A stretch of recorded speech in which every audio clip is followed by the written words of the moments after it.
Hi, everyone. I hope you are well. Well, it's starting to happen. We are starting to see the sales to active ratio finally get to that magic 12% mark. And before I forget, if this is your first time here, please give me a like and a subscribe if you like the content, and if you would like a notification of the next time that I upload content. What is so important about the sales to active ratio finally hitting that magic 12% mark? Well, first, I want to explain what sales to active ratio means. If you have 100 homes that come onto the market this month and the sales to active ratio is 20%, what that means is out of that 100 homes, 20 sell and 80 don't. And the 80 that don't go to the next month's listings.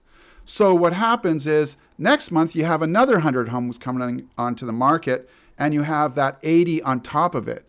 So next month you have 180 homes that you're competing against instead of the 100 that you were competing against this month. And it's cumulative. It keeps going up and up every month. That's why when your home sits on the market for too long, it gets harder and harder to sell. So that's sales to active ratio in a nutshell. And generally, analysts will tell us that downward pressure on home sale prices occurs when that sales to active ratio dips below 12% for a sustained period, while home prices often experience upward pressure when the sales to active ratio surpasses 20% over several months. Now, here's the interesting thing. The sales to active listings ratio by property type. 11.8% for single-family detached homes. So single-family detached homes is there. Townhomes is at about 20%, and condos, which is not surprising, is at 24.5% because, let's be honest, for a lot of people, that's all they can afford. Which means that now more than ever, we have this downward pressure on single-family homes, which is seen in the rest of the stats for July, and I'm going to go over those briefly. The Real Estate Board reports that residential home sales in the region totaled 1,887 for July of this year, which is just last month.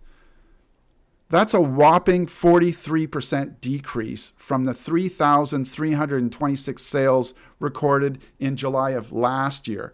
That's how much the market has changed.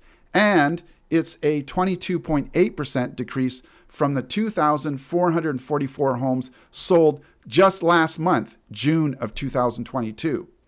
And here's another stat that's going to knock on your butt, so to speak. Last month's sales were 35% below the 10-year July sales average. So we're seeing a lot of movement. Daniel John, who is the chair from the board, said this: home buyers are exercising more caution in today's market in response to rising interest rates and inflationary concerns.